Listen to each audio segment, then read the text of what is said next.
the greatest warrior in all of history. This phrase probably inspires many forms of imagination when you hear it, from famous commanders to legendary figures.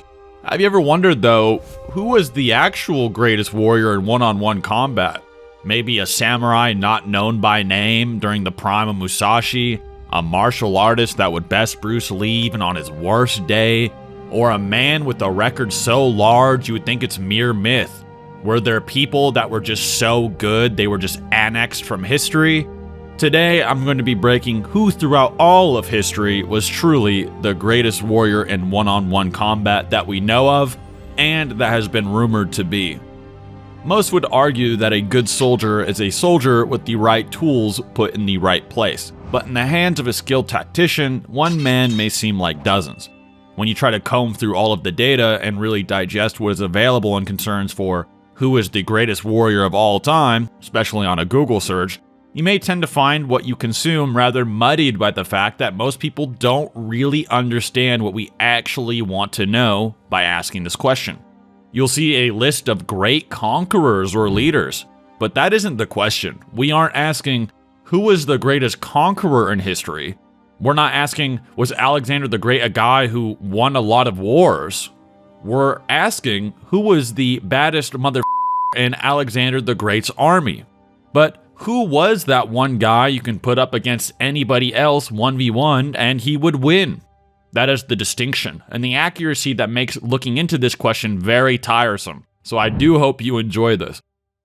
However, before we get into things, I want to take a second to give a gigantic thank you to a game which has over 800 incredible champions, endless factions, along with intricate PvP and PvE content, which you can play both on mobile and PC. Today's video was supported by Raid Shadow Legends. If you are into Norse mythology, something that's actually a huge part of this very video, then now is the perfect time to try this game, as you can get Loki, Thor, Freya, and Odin from the new Asgard Divide event. Everybody can get the legendary champion Loki the Deceiver for free simply by logging into Raid Shadow Legends 7 days between now and October 23rd, while you can get the other characters through in-game activities. In this time, you can also enter the event's time-limited dungeon where you can fight the Odin Faith Father boss, and I genuinely enjoy how there's always something you can work towards in Raid, whether that's your stats, items, or campaigns. There's so much content you can realistically unlock, experience with even friends, or by joining a clan with others. In fact, you can even join mine now. It is called Time Breakers, and there's only a few slots remaining, so join fast. So far, I've really been enjoying the character Raglan, a knight-like character with an aesthetic that I think is one of the cleanest in the game. I've always been into the over-the-top fantasy knights, and not only are they extremely powerful, but they could actually be a part of this very video. With high HP stats and awesome moves I use when doing dungeons, this character makes the game far more fun to play for me. But maybe you'll find your own, and make sure to try Raid Shadow Legends for free today by using my link in the description below or scan my QR code to immediately get the champion Tagar, and if you reach level 15, you'll also get the epic champion Chonoru. A huge compliment I'd also give to Raid is that you'll notice straight away is that this game is visually one of the best mobile games you'll ever play, especially if you try it on PC. Gigantic thank you to Raid Shadow Legends for making this Warriors video possible. Without them, content like this would not be possible. So today we finally went through all of the data and really determined who we think actually can be said to be the top dog in terms of the facts, but to really convincingly answer that, you have to also answer other questions in the meantime and then build a sort of case. Why is Alexander the Great not the greatest warrior of all time? Oh, so X is the baddest, but you didn't even mention this guy. And while we can't go through every combatant in all of history in one video, we hope to show you a rather definitive answer by the time this is all over. We will also go over the figures throughout history that may have very well been real, crazier and stronger than anybody else, and simply buried by the powers that be into obscurity and rumor. As a little note, we will only be including pre-modern era warriors. It's not to offend anybody that uses guns and projectiles, but we're not exactly asking who is the greatest archer with this question either. We want to meet the guy who steps in the gladiator ring with anybody else and would probably win. Maybe there really are some John Wicks out there that could be considerable, but I think most of the viewers get the point of what we're trying to answer by now. So with that being said, let's go over our first line.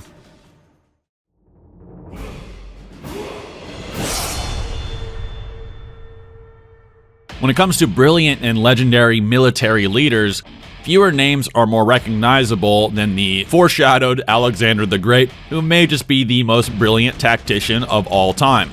However, when it comes to his actual conventional combat ability, there are only a few displays we have to go off of to really gauge what level he himself was at, such as his claiming to his troops that his body bore a scar for every type of weapon, generally conveying the idea that he endured various battles and definitely clashed with the armies and nations he conquered, rather than just being a guy who sat in a tent in the background while a million guys marched in front of him like a real-time strategy game. It was even known that, and has been depicted, that Alex would often jump head first before his troops and clash swords and shields with enemy forces. So he wasn't just a leader sitting on his ass, unlike many acclaimed tactical minds, and would actually trade blows besides the troops he coordinated. To go into some specifics we actually know of, in one encounter, 2 Persian warriors on horseback assaulted Alexander while he was on foot, and then he actually managed to kill one of the 2 Persians while surrounded by the 2 cavalry, something that you would think was over the top even for really a movie.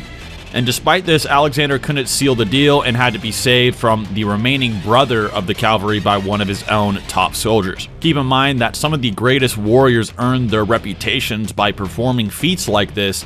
You almost have to take down a beast to even be in the conversation, and Alexander did so while getting jumped by 2 of them at the same time. So he actually is pretty impressive, but it doesn't make you the greatest combatant in history to do so, not even close. With many others making claim to the title for the strongest warrior, having done so with a far more robust history of duels and against honestly much higher quality opponents compared to Alex on top of this.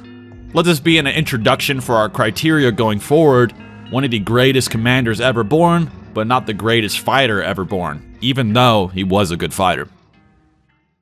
A good follow-up to someone like Alexander as an individual combatant in terms of what we know of him is none other than the old King of England, Richard I, also known as Richard the Lionheart. Around the year 1173, he'd already begun to show signs of his brilliance as a tactician at about 16 years old, and eventually rising in the ranks during the Third Crusade. Perhaps his greatest feat of military might was his clashing with Saladin, an arguably equal or even superior leader who had seized the Holy Land during some of the darkest times in all of history, was featured in a lot of movies as well, and was considered one of the greatest Muslim heroes ever. During the legendary siege of Acre, Richard was arguably able to secure the Israeli city and avoid any provocation from Saladin's forces. However, this was short-lived, as without the aid of the French King Philip, who had abandoned Richard, his forces stood no chance at holding the territory for long. Still, if all had gone to plan insofar as his allies remained such, the Crusades as an entirety would have ended very differently.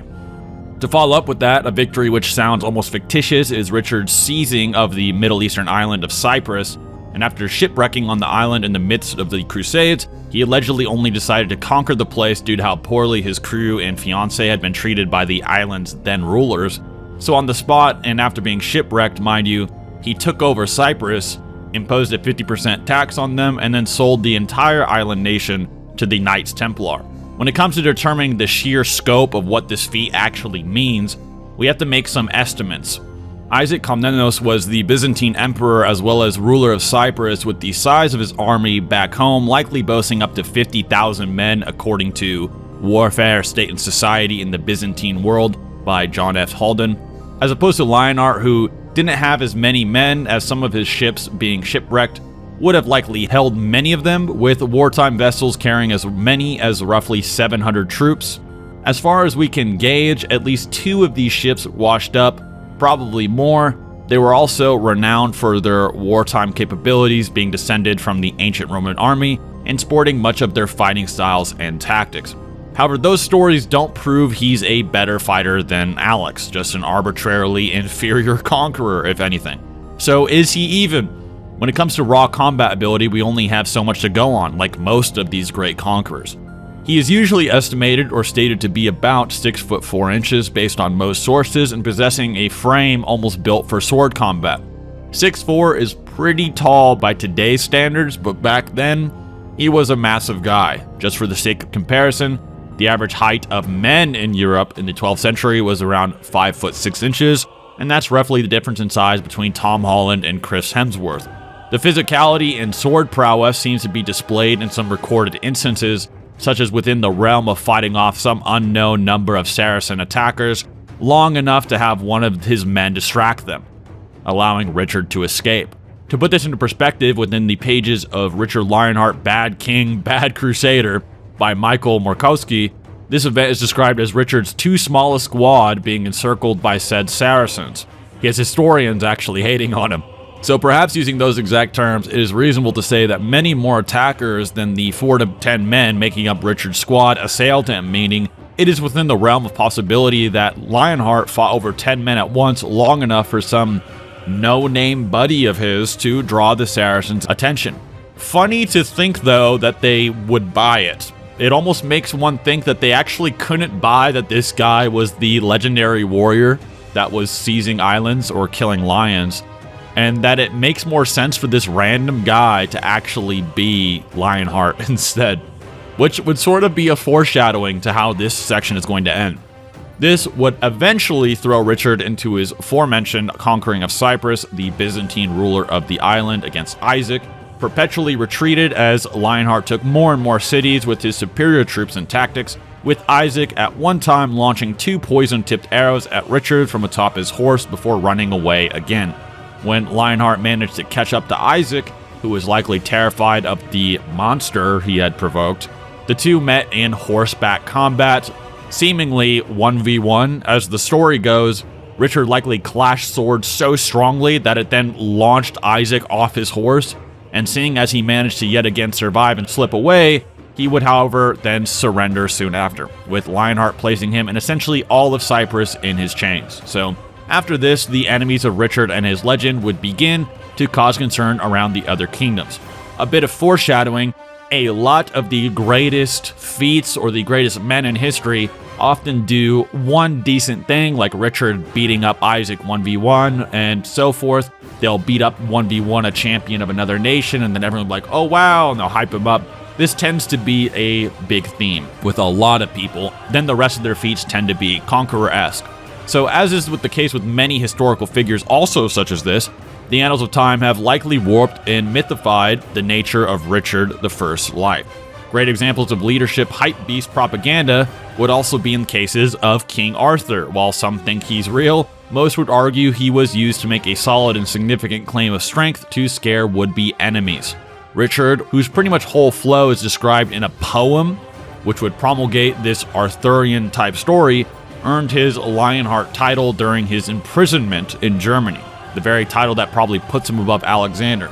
See, around this time, near 1192, amidst the victories during the Crusades, Richard was captured as he crossed into Duke Leopold V of Austria's territory. Said Duke having taken offense to Richard's alliance with the Sicilian monarch who Leopold detested.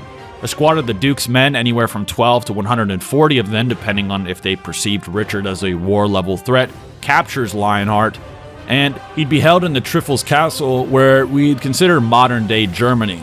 With this time in Richard's life giving way to rumor and potentially outright fantasy. Within the poem Richard Coeur de Lion, or Richard the Lionheart, the daughter of Leopold informs the detained Richard that her father plans to send a lion into his jail cell to execute him.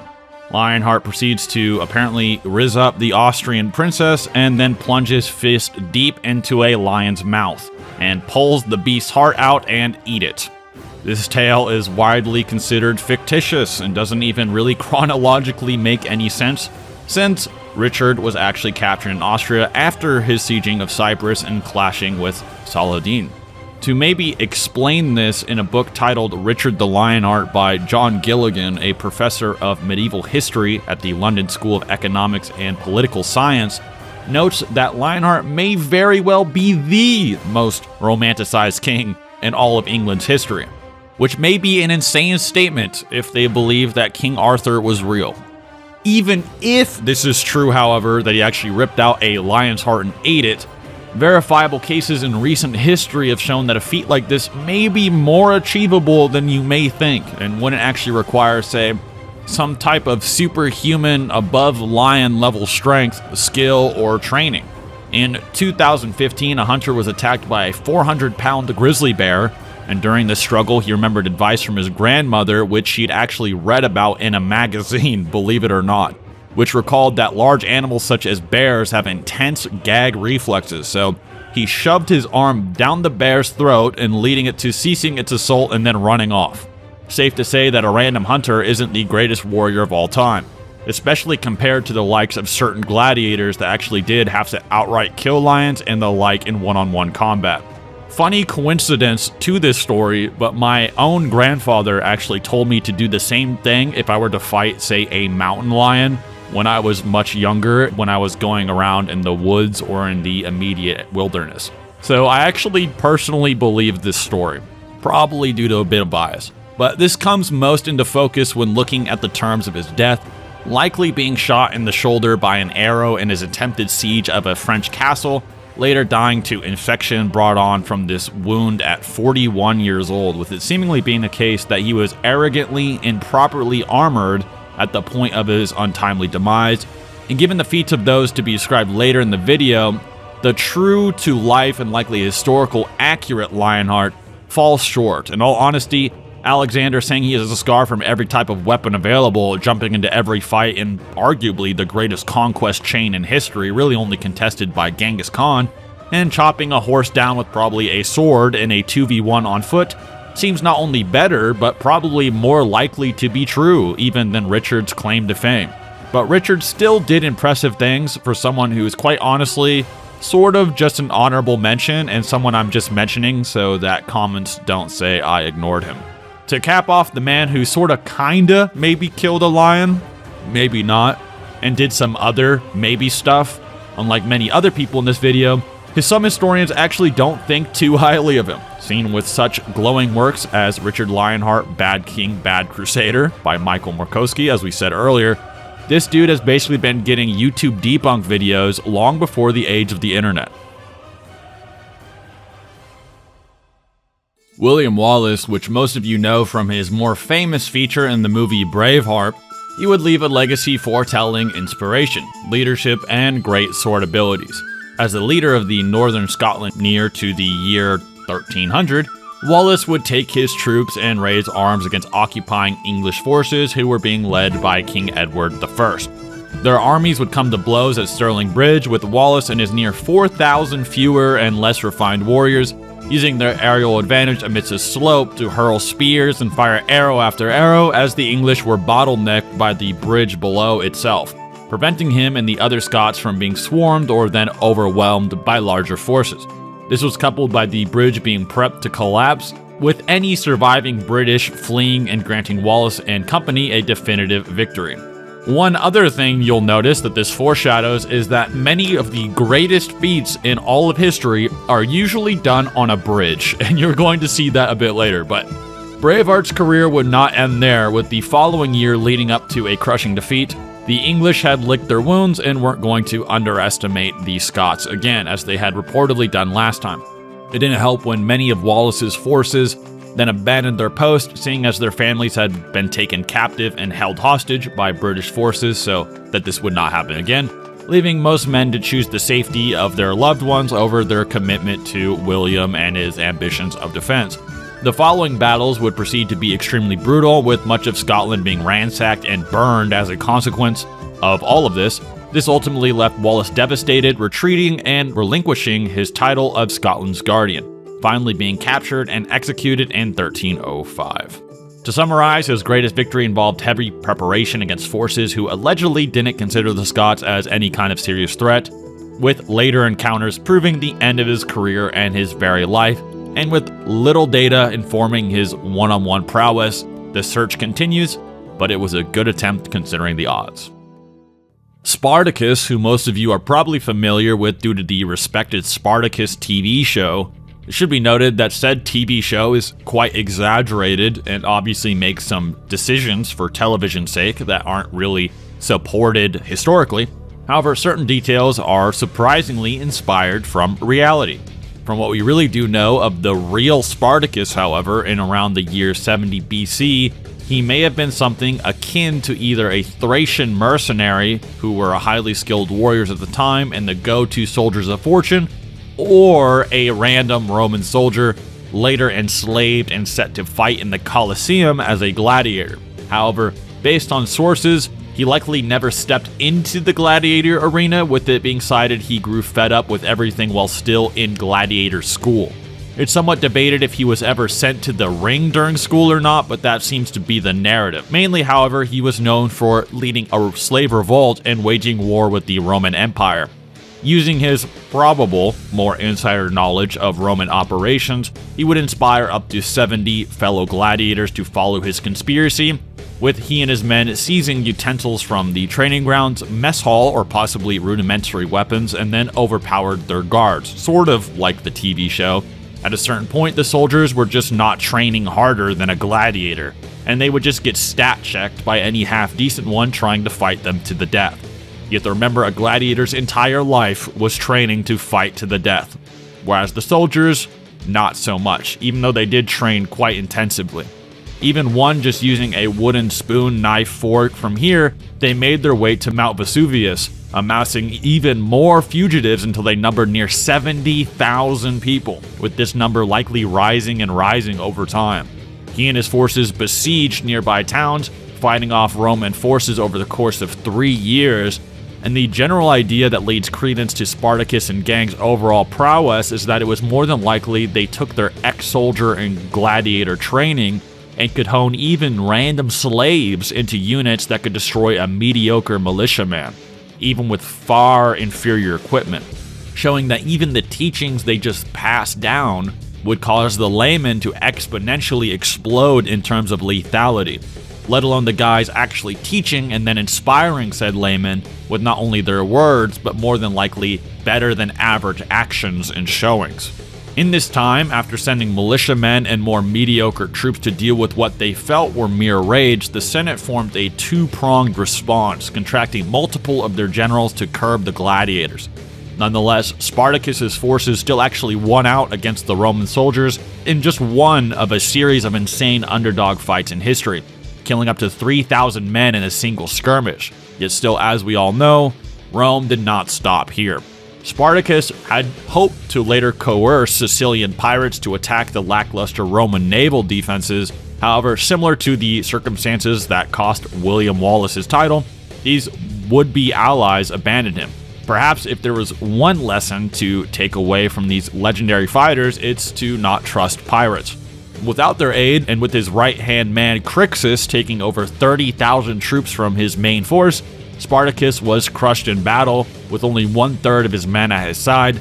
They still put up a pretty good fight against 3,200 Roman soldiers. While this may be one of the most impressive military underdog stories of all time from some of the most ragtag circumstances possible, according to Spartacus and the Slave Wars by Brent Shaw of Princeton University, only one account by the Roman historian Sallust bears the most validity, and even he was born an entire generation after this alleged slave revolt, so many details may be exaggerated or lost to time. It is worth noting that, per being a Roman, that the Roman historian would be describing an enemy and essentially a terrorist uprising with little motive to exaggerate or hype them up, who he would likely see as deplorable militants. So if anything, these guys probably did more than the Romans would actually speak of, if anything, with the victors then writing history to suit their narratives. No matter the case though, the extent of Spartacus's actual combat skill is then unknown, with his background or actual military history prior to being captured standing as mostly a mystery. You may be able to compare him to elite gladiators like Crixus, with Spartacus earning the title of leadership in comparison despite having hordes of immensely skilled and powerful gladiators by his side. The one fault with it all is, unlike the TV show, we just don't know what the Romans hid from us, or even quite frankly, even remembered to make a good case for him being anything but an honorable mention in our commander category. But to give him credit, he more than likely was a very great fighter, capable of making others into great above the norm level fighters through his teaching. He'd probably take down Richard the Lionheart, just being straight up honest, but who knows. Born to King Anaxandridas II, Leonidas would face an upbringing all too familiar to Spartan males. Being inducted into training as early as 7 years old, both physical fitness and bravery were honored, and to be found lacking in these faculties would be all but unacceptable, with many weak children being simply abandoned in the wilderness to then die.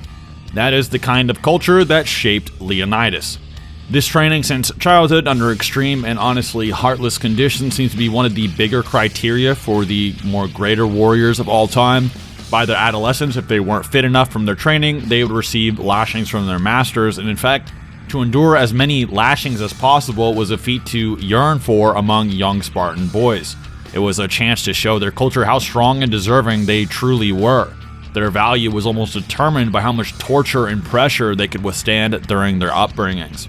He would have then been trained in an ancient Greek wrestling style, and victories in this field being earned through forcing your opponents back to the ground up to 3 times, choking the opponent out, or forcing them out of bounds, all in the absence of conventional striking.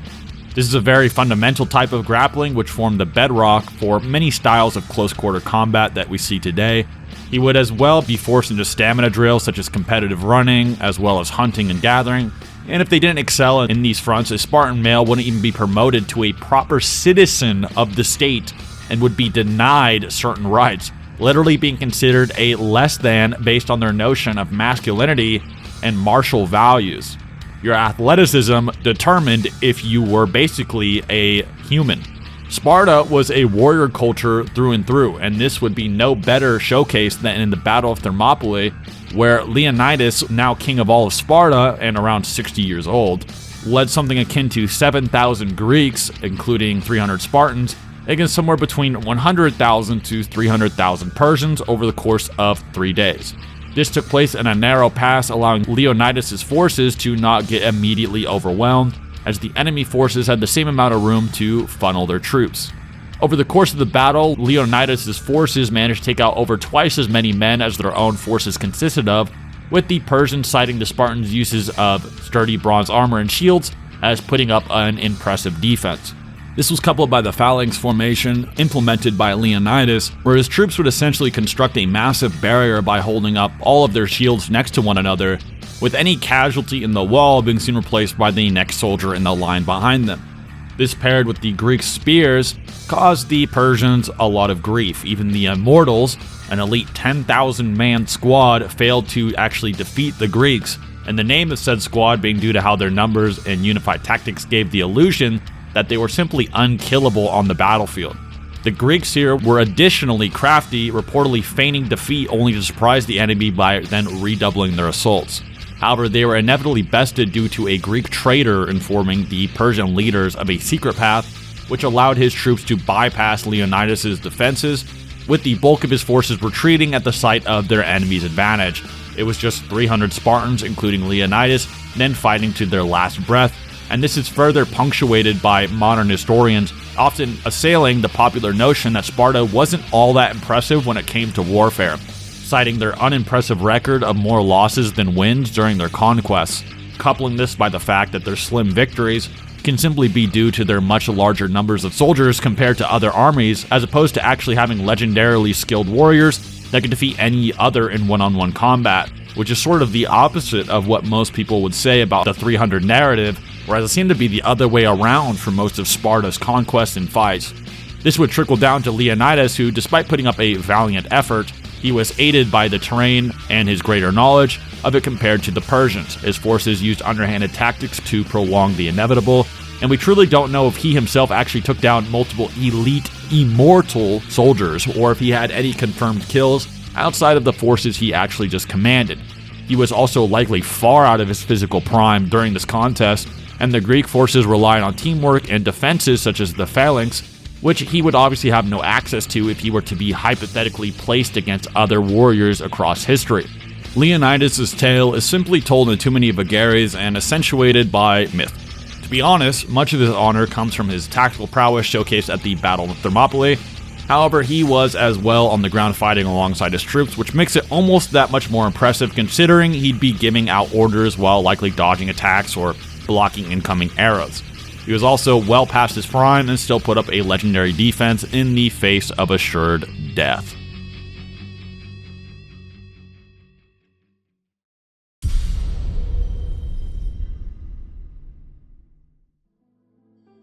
With the commanders out of the way, we can finally get into the real heavy hitters with some genuine historical authenticity. Later, we will get into others that may or may not be real, and those who are highly likely to be mythological or inspired by mythology, or maybe not so confirmable.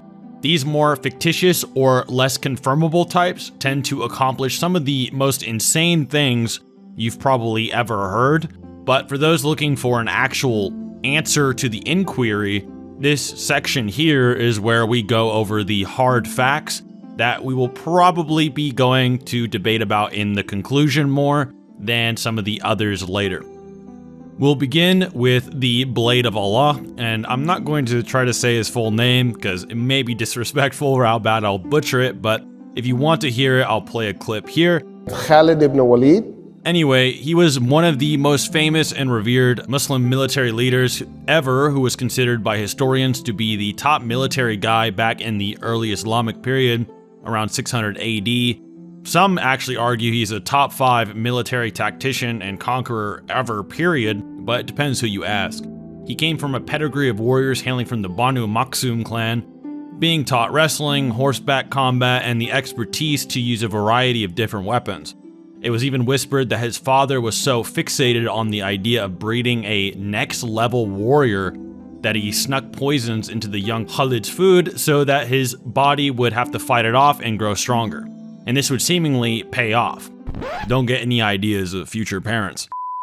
As he would grow into a masterful commander and tactician, but with more focus on his singular combativeness and his roles, with earlier campaigns such as defeating the Muslims, before being convinced to eventually join them in their efforts in the Crusades later, which always speaks of him defying the odds in the face of far greater military might.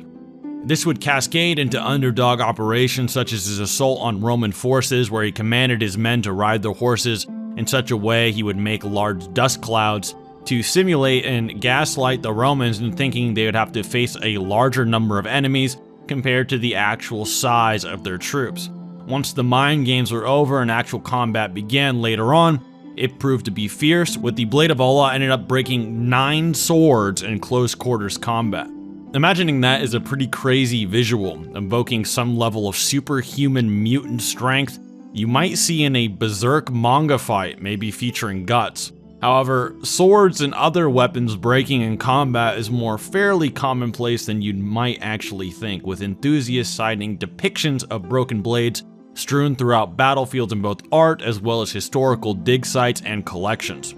Not very abnormal if it is sort of everywhere, as well as the fact that it could be more or less of a sign of a less equipped and lower quality enemy, if anything.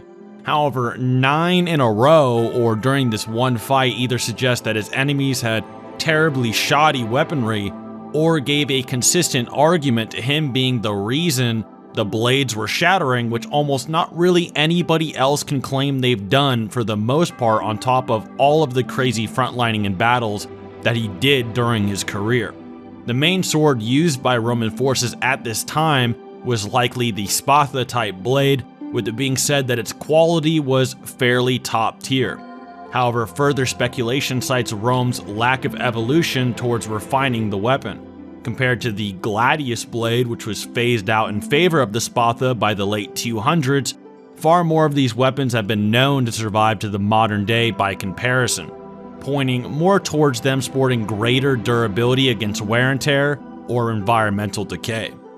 At this point in time, shattering 9 of these steel and or iron swords in a single battle would convey impressive battle prowess as well as physical might more than likely, as opposed to the equipment being easy to shatter or lower standard.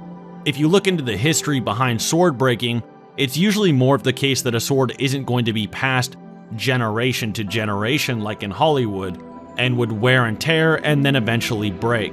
Usually during long battles, the sword would grow more and more frail, as blades are usually thinner and made for slicing and stabbing, rather than chopping a cow in half like the Dragon Slayer or a Cloud's Buster sword.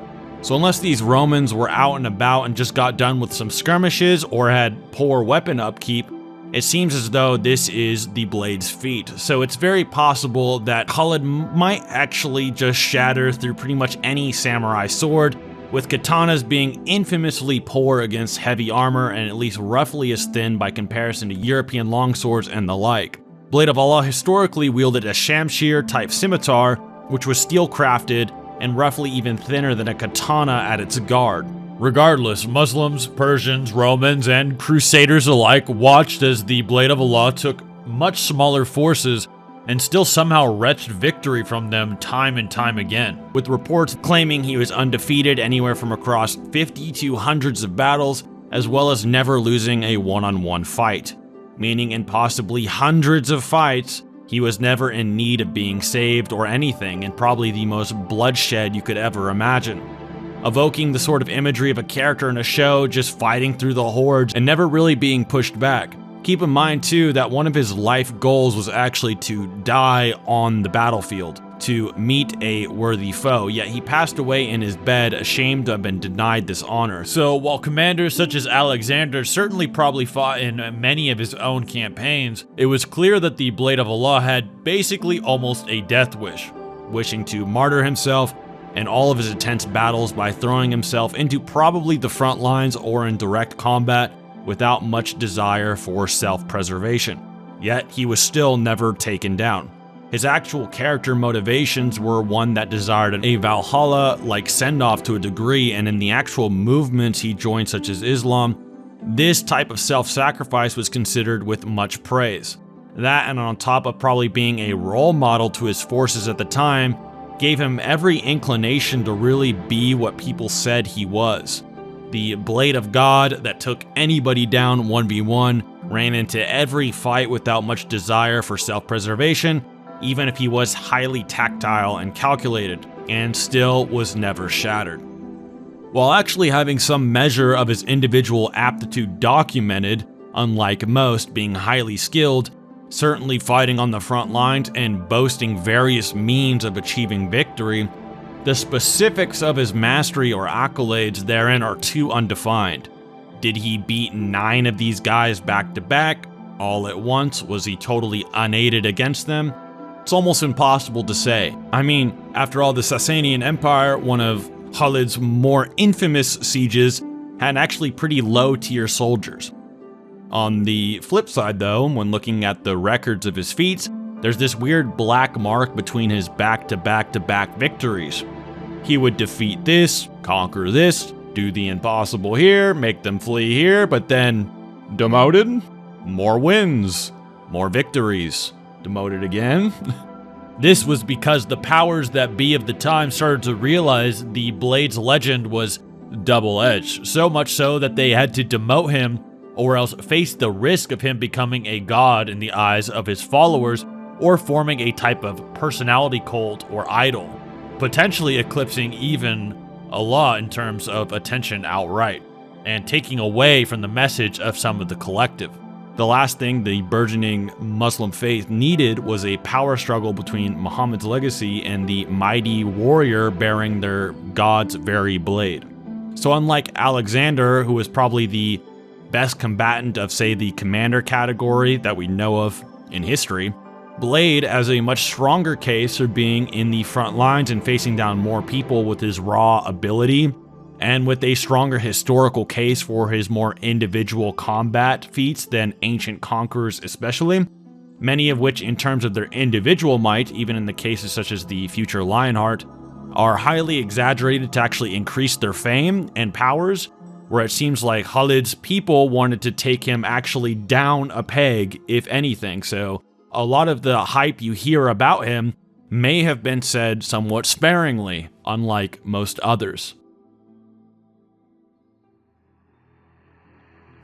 Flamma, like Spartacus, comes from the era of Roman gladiators, mostly slaves forced to fight for their lives and hopefully eventually their freedom, many times contending with multiple armed opponents or even animals such as lions and the like.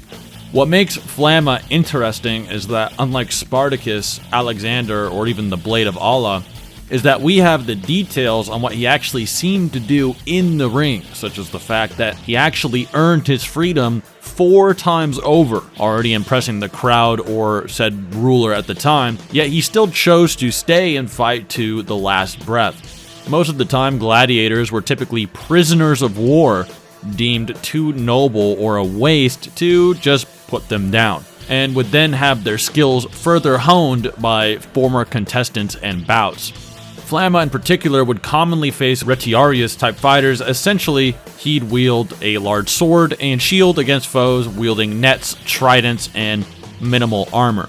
And while the Colosseum evokes this grim and grand image of bloodshed, glory, and brutal battles, it seems that few of these bouts were inherently to the death, this being somewhat proven by his record of 21 wins, 9 draws, and 4 losses, which it doesn't make much sense to have ever drawn or lost if it was truly a life or death affair every single time. So it seems there was some slack involved, although any slight disagreement or whim after a loss would and could result in your immediate death, whether by the enemy gladiator or the powers and crowds that be. His most impressive bout saw him defeat the likes of Priscus, Varus, and Trides, who were all essentially the Muhammad Ali's or Jon Joneses of their division, if we compare it to modern-day combat sports. Priscus and Varus, for instance, famously drew after a prolonged and epic battle said to have gone on for many hours, with historians noting them as having the single surviving play-by-play fight among all others in the Colosseum, each fighting so well as to earn their freedom as the Emperor Titus Caesar himself watched. And Flamma beat both of these highly skilled guys with almost superhuman stamina, then earned his freedom and asked for seconds. Trides, who Flamma as well beat, had his name spread across many would-be now neighboring countries, speaking to his skill and renown as a gladiator. Most of the time, finding out the ins and outs of a gladiator is really difficult because most of the time they are used to hype up their rulers rather than themselves. However, there are qualities to his story that detract from his claim to being the best warrior. The retiarius, the most common enemy, were considered weak by the standards of gladiators, these fights being mostly a kind of one-sided mismatch just for entertainment's sake, like watching a grown man dominate a kindergarten class during dodgeball. Not to mention the fact that being able to fight at all competently with even just 2 weapon types was considered a massive feat back then, and he didn't even compete that often, with gladiators most likely including him only applying their year-round training maybe 2 or 3 times a year, according to certain sources. In fact, there are other more vaguely documented gladiators with far more victories, who we will be getting into a bit later. Publius Ostroius won 51 battles atop his chariot as a brief example, so while being more detailed than most, it's likely the case that Flamma isn't even the greatest gladiator of all time, even if he was great, much less the greatest warrior of all time. This next combatant, you're going to have to be patient with me in terms of the way I word it. I've heard this name pronounced 4 different ways, so we're going to pronounce it very simply. In this video, we're going to be calling him Jorg Turi, who was an acclaimed military captain and duelist living in 16th century Hungary.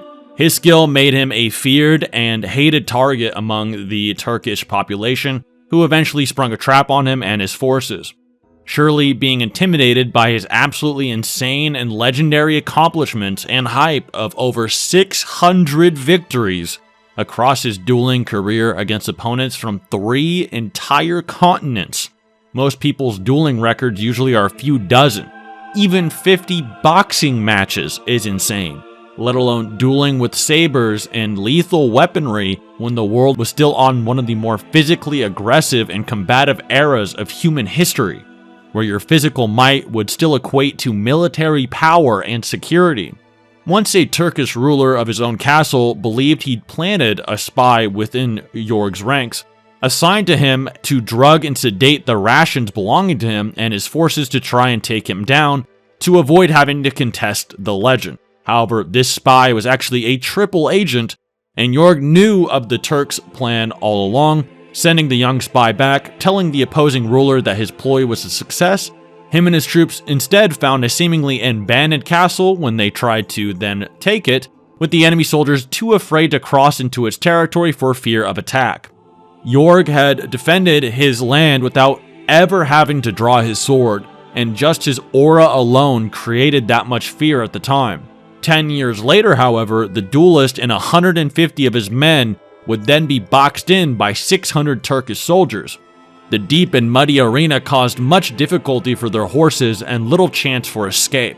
So Jorg fought all the same, killing some untold number of assailants before realizing his imminent loss. Instead of allowing himself to be wounded and captured, he then took his armor off and continued to fight, meaning any blow in retaliation would then prove fatal. While Jorg definitely earned his legend and had some crazy Batman level prep on top of insane combat skills, we need to analyze the nature of his 600 victories and what made his enemies consider him a demonic spirit rather than a man. According to letters recovered from similar Hungary versus Ottoman duels around the same time, it is likely that these battles were much more for sport and would rarely ever involve malcontent or death. Usually it wouldn't be a 1v1 scenario, with each party having allies of equal skill besides them, and with both camps often partying and fraternizing after the blows were dealt. Now, there were some obvious nasty fights caused by either miscommunication of the terms or genuine spite between contestants, but it seems as though this was not the norm. Still, he probably really had some insanely large number of 1v1 type victories in an era where clout with the sword was fame and fortune against some of the best in the world, and could be lethal to the point he was feared for just himself.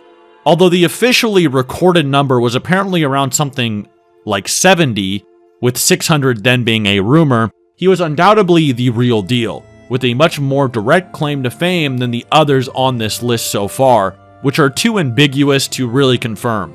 It should be noted that this is around the time the musket was introduced, so Jorg was still being the top dog in a world still using physical combat, even if the musket and absolute long-range only warfare was sort of on the horizon, as it more than likely wasn't mass implemented or perfected quite yet, especially in the strategy or approval departments. Around this time, muskets had pretty much only replaced the bow and arrow insofar as perimeter wall defense at castles or the like, with it not really being until the 1700s or 200 years after Jorg that warfare had adopted firearms and all but abandoned sword fighting as the dominant means of bloodshed. In the end, he was declared a most noble knight and the world's greatest duelist upon his death, forced to be acknowledged by those who hated him with all of their heart. When most people think of who was the greatest warrior and melee combatant in history, they'll almost always mention Miyamoto Musashi as one of their prime contenders, with many historians preaching his legendary aptitude with the blade as arguably the greatest samurai to ever exist. But is the greatest samurai the greatest warrior? Let's look at the facts and the myths around this time. So during Japan's Sengoku era in the 15th to 16th century, Musashi was born. His father, who had been raising him, himself a master, managed to fight off 7 other swordsmen before taking his Musashi under his wing. Musashi's upbringing, like the Blade of God Khalid, was ruthless and would instill within him the need to always improve. And in a similar life or death style as Khalid's father, Musashi's would do anything to make him a formidable next-level fighter as well, with Musashi having to dodge knife throws from his samurai master father as just a child. Said father would teach Musashi everything he knew until he was eventually killed in battle, leaving Musashi to live with his uncle. This life eventually led him to go against the grain of most youth who'd leave the house to seek apprenticeship and instead became a ronin and mercenary, or a swordsman with no master using his skills for sport or even just for the sake of it. Musashi's only parental drive was from a warrior who lived and died doing it, and trying to pass it on. It was only natural he would turn out that way. The kind of fictional drive for betterment and enlightenment through combat seen in characters like Goku or Batman may have very well been born into Japan's collective consciousness as tales of Musashi spread. He'd lived through Mushashugyo, or the traveling for improvement, and this way of life would strengthen his constitution and will, earning his keep through combat or hunting wild game, meaning it was either success or death from the get-go, with nothing but himself and his skills. His fighting style would eventually develop into a custom two-sword approach, one long and one short, that Musashi would call Niten Ichi, or two heavens as one, featuring the samurai katana alongside an auxiliary blade known as the wakizashi, and their respective kenjutsu techniques. Though he would later master even more methods which would propel his fame beyond what any would have expected of just a samurai, he would also make use of longer range on occasion, such as shurikens, allegedly throwing them with the force that would rival an arrow from a bow being launched. His strength lied in intent sensing, always managing to get in the head of his rivals and abusing their weaknesses, often leading them such that the sun shone in their eyes while they fought, tossed dirt in their faces, or applying as much of a psychological offense as well as physical, which would be very important for deducing his real power level here, as while most masters of defense we'll get into later in this video focus on improvement or the maximizing of your abilities, Musashi seemed very fixated on nerfing his enemies instead. In terms of his actual feats outside of his backstory build-up, Musashi's feat catalog would really properly begin by defeating a battle-hardened fencer with just a stick, at around the age of 12 years old. By 16, he'd outduel Tadashima Akiyama in the Hyogo province of Japan, and later Musashi would write in his own words that he considered this opponent an apt strategist. As he aged, his skills and accolades grew greater and greater, as he bested Sasaki Kojiro, known for his infamous turning swallow cut and extreme skill level. Sasaki had inspired fear in warriors across the land. Even being so accomplished, he would find his own sword school that people would come to, further perfecting the Nodachi longsword to a level beyond any other practitioner. Musashi and Kojiro eventually scheduled a duel against each other as Musashi seeked to increase his fame and obviously test his limits. And with the date scheduled in time, Musashi would intentionally arrive late to their duel, hoping to unbalance the mental of this highly famed sword master, which seems to always be his ploy. With this tactic paying off, full of rage, Kojiro dashed at Musashi, his blade drawn, and Miyamoto simply dodged, bearing his own wooden Makanodachi, adding another layer to his disrespect and arrogance in the mind of Kojiro. He swung again, and Musashi was just too fast to actually be hit by him, and keep in mind that Sasaki was known for his great speed.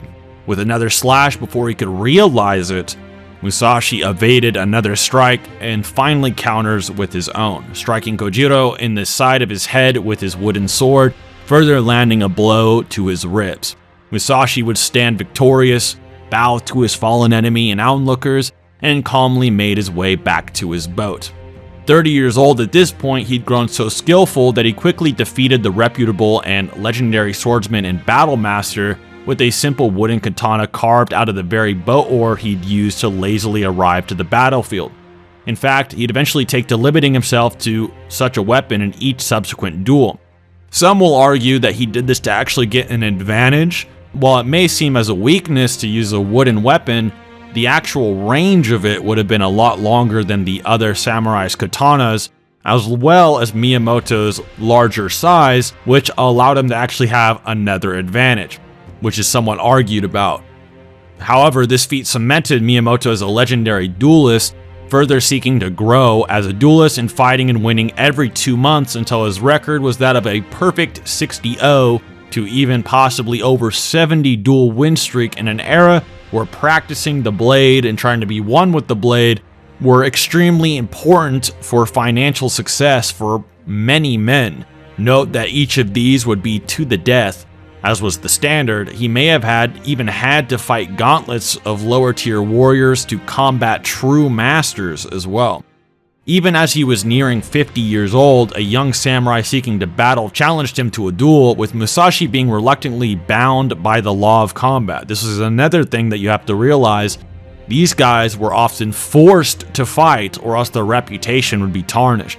In a single slash of his signature wooden blade, he snapped the 20-year-old sword in half, stopping just shy of taking his life, an act which he considered repugnant in his old age. By now, he was seen as something just shy of a deity, perhaps an actual god of combat. At the very least, he started to become idolized. His maintenance training began from sunrise and wouldn't end until sunset. 1,000 days of training to develop, then 1,000 days of training to polish. He'd later write in his old age. His years of refinement through combat gave way to a scholarly mindset, inscribing entire books worth of his knowledge and wisdom. In this era, he would muse as to his own true skill and those of his opponents, and he would actually downplay himself quite a bit. Was I just a natural, or were those I bested just truly lacking? As mentioned earlier, it was a fact that he did possess an innate advantage in a physical sense, being 6 feet tall and very strong in a country belonging to an average 5'7" male population. There are, however, potential marks on Musashi's reputation, as well as some possible tomfoolery, such as his historically debated loss to Muso Gonosuke, and Muso, being the founder of a stick-fighting dojo, seemed to be pretty keen to Musashi whipping out probably a stick as well, with his weapons of choice allegedly giving him an innate advantage or even counter to Musashi's two-sword fighting style. Still though, like I said, this loss is contentious depending on the historian or person in general you ask, or the source you rely upon. And even still, it isn't that big of a loss considering it may have been a bad matchup stylistically. It is also worth mentioning that unlike other great warriors, Musashi may thrive more in a one-on-one duel than in a legitimate war. Seeing as he would take part in the Battle of Sekigahara, at some point towards his coming of age, sustaining severe injuries during the conflict, he would no doubt hone his skills and mature as a warrior in that time.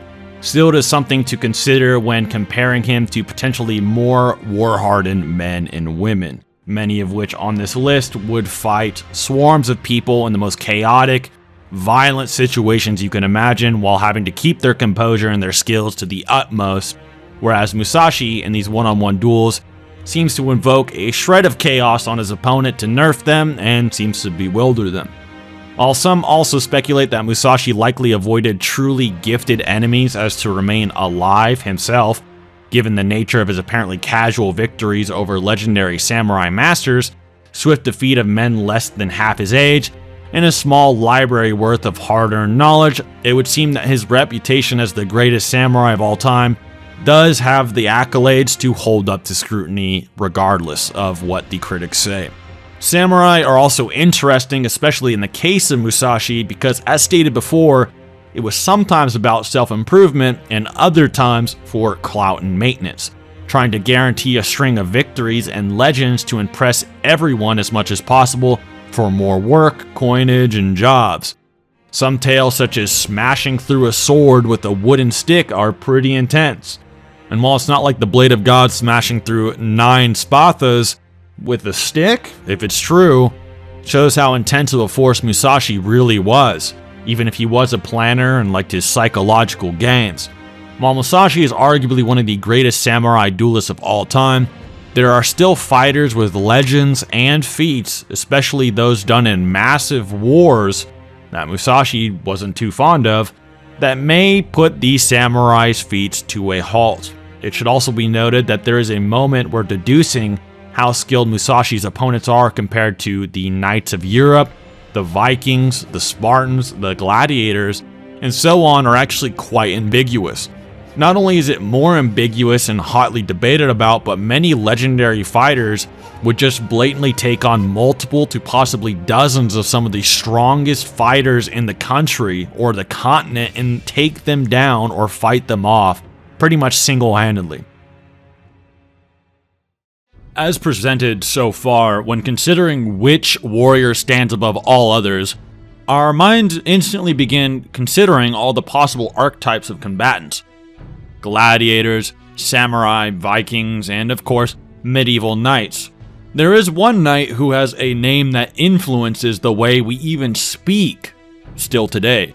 After he'd pierced the veil into the great beyond, was spoken of by Stephen Langton, a cardinal within the 13th century Catholic Church. Speaking as a man of God, he would name who he believed to have been the greatest knight of all time, a boy whose bloodline at first lacked any regard, a boy who then became a peerless duelist in his age, and finally, a man who'd rule besides 5 separate kings, became a Knights Templar, and died as the interim King of England. His very name conveys and would become to be translated as the utmost rank within the military, William Marshall. Born around 1146 to relatively low-level statesmen, William would become numb to high-tension scenarios at a young age. Being held hostage during the attempted capture of Newbury Castle, when the current King of England, Stephen of Blois, threatened his father with William's death, his dad just boasted that he could make more. By the time peace was achieved, making Newbury seizing null, young Marshall was freed but surely desensitized by the situation and could have been sought to become a bit of a thrill junkie given his later choices in life. So unlike Musashi or Khalid, William was not raised as a young child with the same attention and vigor as the others, which would lead to him becoming a powerful man later. Without a penny to his name, William's father sent him to his wife's cousin, William Tonkerville. This would assure that around 12 years old, that Marshall would receive proper rearing and then some, being imparted with fine art, scripture, and prayer. Here his foundational training would begin, as House Tonkerville is described as the greatest training ground for knight prospects, learning sword and shield combat, as well as horseback and lance techniques.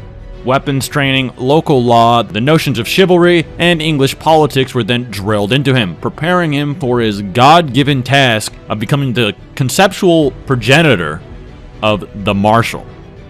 An invasion of Normandy by the Dutch would see Marshall knighted at the age of 19, likely standing at a sturdy 6'1" or taller compared to the average 5'7" of the age. The next night, he allegedly managed to slay 40 opponents back-to-back on one battlefield, almost eclipsing Musashi's whole duel record on his first day of the job. He would be heralded as a competent warrior, and for a frame of reference, skirmishes of this era were all out and bloody. Thousands of soldiers could die in mere hours. Great swords, arrows, lances, all prone to cleave bone from body, and Marshall was a success straight out of school.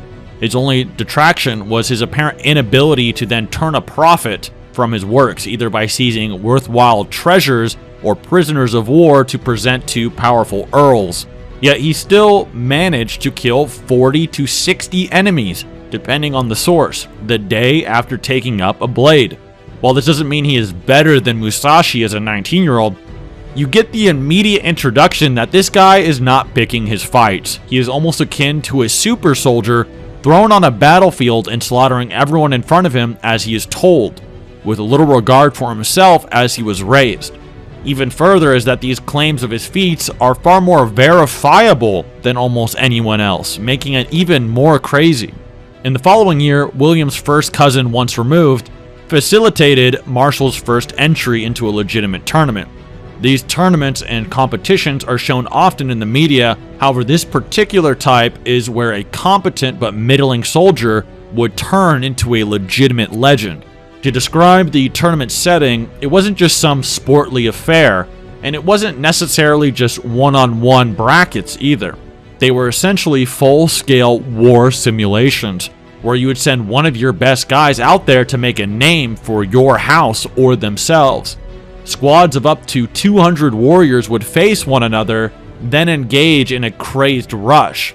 Things got so intense up to a point that these tournaments could spin out into outright full-on conflicts between states, with it later being amended that only the best knights could even compete in them, and the absolute top of the top fighters in all the land with years to decades of training and combat experience having to be under a license on top of paying a fee to enter, with the initial arena spanning out into a then wider battlefield. Rules beyond that were pretty lax, and death was bound to take place, given that they'd use real weapons to properly prepare for wartime engagements. They even implemented facsimile castles, essentially IRL matches of tower defense for everyone's amusement. Like a strangely orchestrated Roman Colosseum and a more consensual and organized layout, with arguably far more motivated and skilled fighters to top it off, rather than slaves or noble slaves who reluctantly fought most of the time. These bouts even yielded religious implications, with the church deeming them sinful acts, warning that any knight who'd perish in combat would find their souls burning in hell. With all of that in mind, William, in his first tournament, again no older than 20 years old, captured the King of Scotland, as well as 2 to 3 other high-level fighters. Remember, when he was mocked for being unable to seize wealth in the midst of his efforts, he surely took that to heart, seeing as he seemingly never fought to kill, only to capture and then ransom his opponents, weapons, and armor, basically taking down 3 to 4 top tiers on his own. This is a worthwhile distinction to make. Everyone there was using real weapons, and the religious leaders condemned how much death these tournaments yielded. And surely many knights were fighting with such ferocity as to keep their souls from residing in Satan's domain. Yet as fearless, peerless, and ruthless as Marshall was, he managed to earn this reputation while only seeking riches rather than bloodshed due to his error on day one. Also, these top knights surely wouldn't want Marshall to just rush the King of Scotland and his probable top guard fighters without a serious fight. There were too many dangerous implications. Turning the clock forward, the Marshal's career as a duelist was simply matchless, with his dying declaration being that he had won 500 duels. That's half 1,000 knights bested in combat, with each knight being almost a pseudo-super soldier for hire back in these times. Remember that it was about 200 of the most elite warriors competing in a single tournament, so over his lifetime, Marshall defeated over 2 entire battlefields worth of opponents in a brutal warlike fashion, with most being of the utmost skill level that you could find with some of the craziest gear ever. Sometime after his first tournaments, however, the around 24-year-old Marshall would be assigned to protect who he believed to be a rather inconspicuous noblewoman, selling his skills as a mercenary surely from the clout he got from his immense showings in his youth. 60 raiders, including the King of Jerusalem, would attempt to kidnap this noblewoman, with Marshall managing to fight them off long enough for her to escape. 60 raiders and the King of Jerusalem held off by one guy long enough for her to make a complete escape. William sustained harm and was eventually captured, but he was then surely shocked to learn that his ransom would be paid off by the most powerful woman in the entire land, the wife of England's king. Seemingly in response to this, the very same king conscripted William into the training of his son, believing that he, out of all other knights, would be able to mentor and protect the prince, as well as the future King Lionheart Richard I. I don't blame the king for this decision, all things considered. Marshall would take the prince, retracing his steps back to tournament battlegrounds, fighting beside the young man as an almost medieval Batman and Robin duo. Another such feat of prowess from around this time was Marshall's defeat of yet another king, the future King of England, the prior mentioned Richard I, also known as Lionheart. Richard attempted a rebellion against the rulers of the time, and keep in mind that Richard was the son of the king who William served under, and one of 2 young men he'd actually trained. So this is actually some Obi-Wan versus Anakin energy. In a decisive battle, Marshall proved to be the only man to ever unhorse the yet undefeated Lionheart, killing his steed yet sparing the man. Was this due to his religious commitment, pure chivalry, the love he had for Richard? Was he simply a sportsman in the truest sense? It's hard to say. But if Lionheart's own legends holds true, it was William Marshall that humbled the man who could kill a lion in a single blow. And he'd left him alive to then tell the tale, further proving that it isn't Lionheart who deserves a shot at the strongest, it is his master, the Marshal. In his old age, 70 years to be exact, 10 years older than Leonidas was during his most famous conflict, and only going on to die of illness 2 years later, William served on the front lines in a successful defense of England from a potential takeover by the French during the Battle of Lincoln. This skirmish saw France armed with around 700 more warriors than the English, yet William's forces prevailed all the same. Still, mortality caught up with the Marshal, wherein he was inducted into the Knights Templar. This was arguably the most elite fighting force in medieval history, and certainly during the Crusades, highly trained and selected for the purpose of bringing glory to God himself. They were also deeply pious, forbidding any sexual relations, yet the dying William was made one of their members despite having fathered many children with the Countess of Pembroke, a marriage which, by the way, afforded him the wealth and power unseen by his bloodline in all the ages before him. As for his greater legacy spanning to even today, while his father obviously bore the name Marshal, it was William's action and eventual rise to power that gave way to his surname being associated with military authority, with the term Marshal, like I described earlier, being one of the highest ranks achievable in many militaries. And in the US, many federal agents owe the nomenclature of their rank to William's feats and adventures. Keeping up with this theme of insane one versus many type battles, there is one single warrior that may very well stand above all others.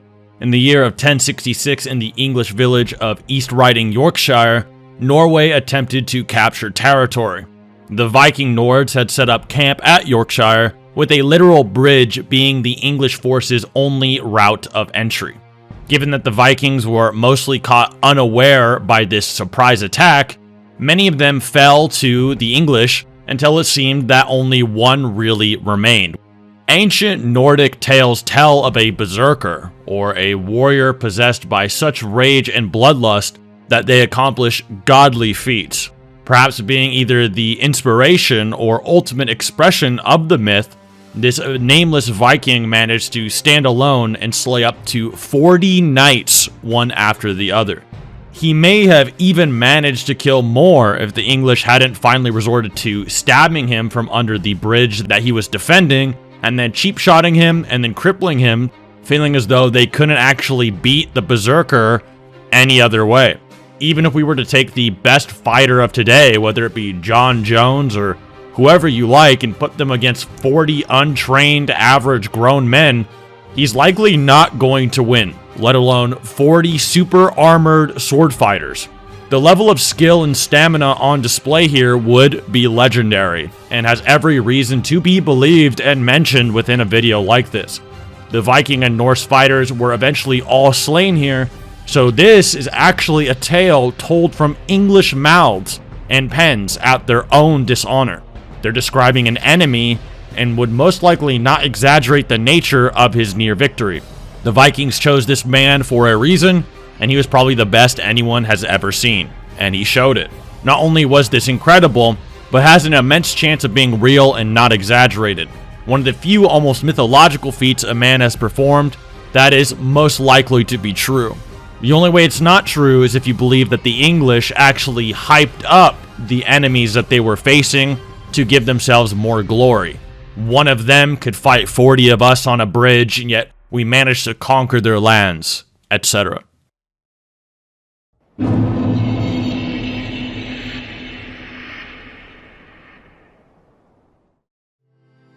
As for honorable mentions, we have incredible fighters that are certainly worth covering, but exist just shy of legends or the borderline mythical feats otherwise detailed. Grotte-Pierre was a humble 7-foot tall 16th century Frisian, with those people being distinct from yet living beside the Dutch and German, who became kind of a John Wick-esque pirate after his village had been raided and burned by wild pillagers. His entire family was tortured and killed, leading him to take up his massive berserk-like 6 to 7 foot long greatsword and go and get revenge against any band of violent ne'er-do-wells. What was most remarkable of Grotte was his ability to behead 7 warriors at a single time with one slash of his giant blade. This story would probably make even the biblical Philistine Goliath his pants.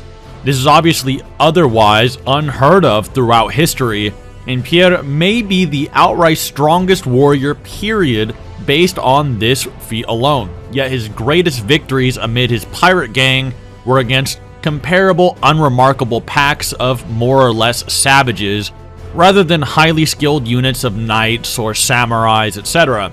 And even at that, he died, saddened that he and his forces could not quell the Burgundian or Habsburg army, despite being near 7 feet tall.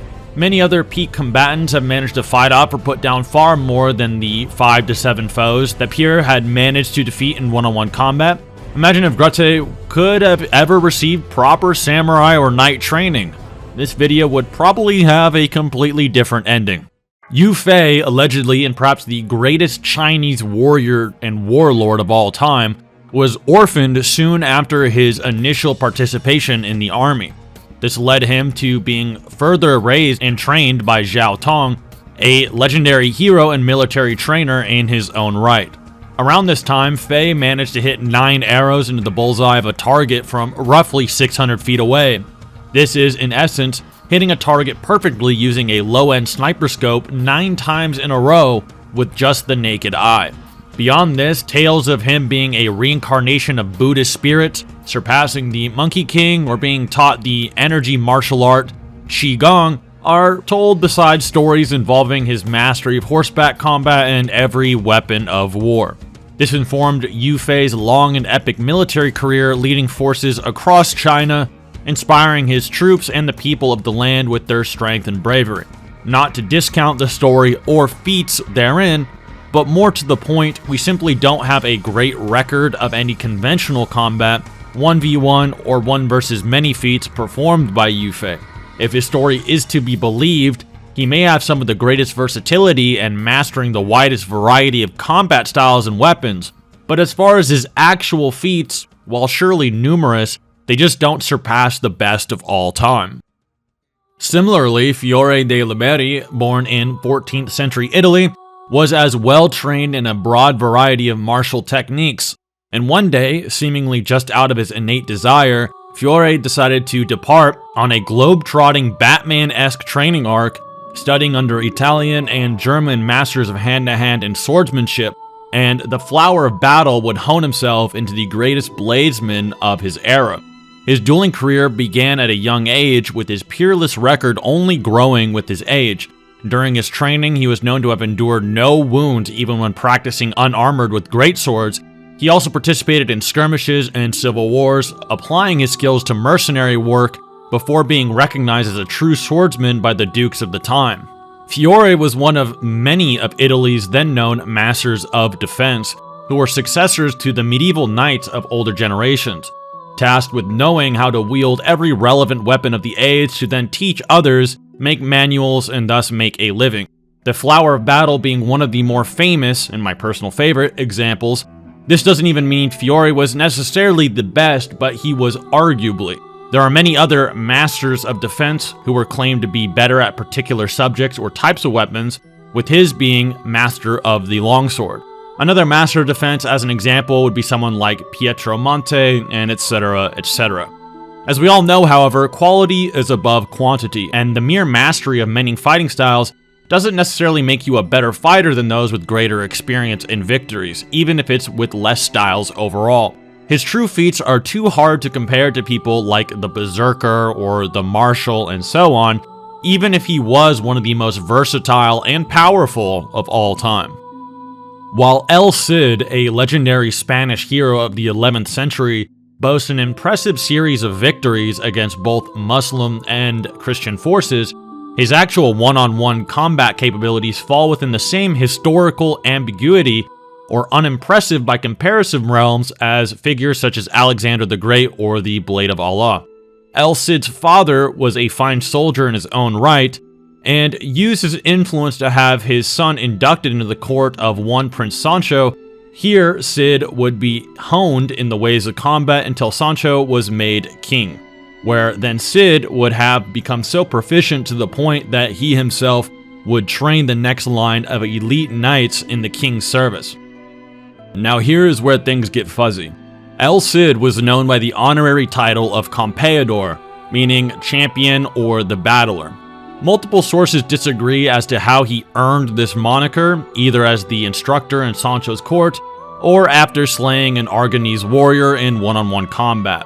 The latter seems most agreed upon, which makes it kind of underwhelming that the authorities of the land then hyped him up as their champion just for slaying a single guy, unless some random unnamed Argonese soldier was of a higher caliber than some of history's greatest warriors. Some sources say this was the Argonese champion, so perhaps in similar David versus Goliath fashion, he slayed someone that was very intimidated and well known, and thus put him on a similar, if not greater, pedestal. These champions were sometimes referred to, especially in more modern sources, as the chief officer of a royal army, and being quite significant. Later on in his career, after becoming a military leader and building up his legend, he as well dueled and defeated Count Garcia Ordonez, a ruler of a province of Spain. He lived a life as a military instructor, conqueror backed by his people, and student of some of Greece and Rome's greatest strategists, and carved a path of combat as a mercenary.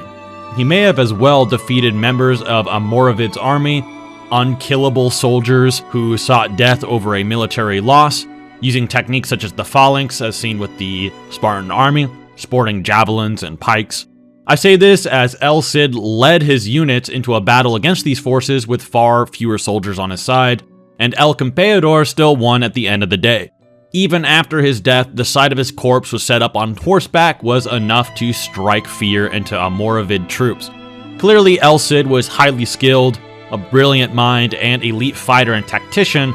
That being said, his legend as it exists now majorly trickles down from the epic poem called Cantar de Mio Cid, or the Poem of the Cid, which was debatably written 2 decades after Cid's death, with plenty of King Arthur-esque romanticism being projected towards this poem's descriptions of his feats or valor. Even taking all of his hype at face value, he's just kind of generically elite, lacking any feats of fighting off tens or dozens of men at once, or subjecting himself to a lifetime of life or death duels, which would have had to be required to actually be in consideration for best warrior of all time. Changing the tone slightly, we have Carpophorus, who was a gladiator spoken of in the poems by the 2nd century writer Marcus Valerius Martialis, who claimed that he managed to kill a lion, leopard, bear, and rhino, and later slayed 20 animals in the same day with no injuries.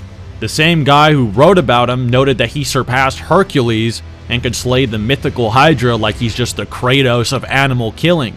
In those days, someone would usually be matched up against an animal if they held no worth to the leader, and they just wanted to give the crowd some quick and dirty entertainment of a guy getting mauled. Yet this dude became a legend instead.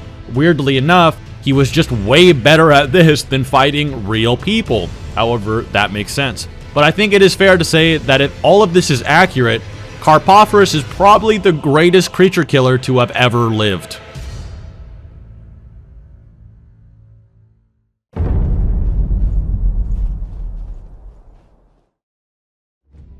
Tomoe, adapted in many stage plays, manga, and anime, is a staple within Japan's storied epics, either being a close ally or even wife to a renowned samurai during the Genpei War. A civil conflict during the 1180s in Japan stands as a great example of highly skilled female warriors in history. Described as a warrior worth 1,000, a brave and strong fighter, mainly favoring knife combat, with her best feat showcasing this prowess being her defending a bridge against dozens of foes at once, meaning she probably fought off at least 24 samurai, probably with a knife, by herself. She too managed to run a gauntlet against other sword fighters and then beheads the group's leader.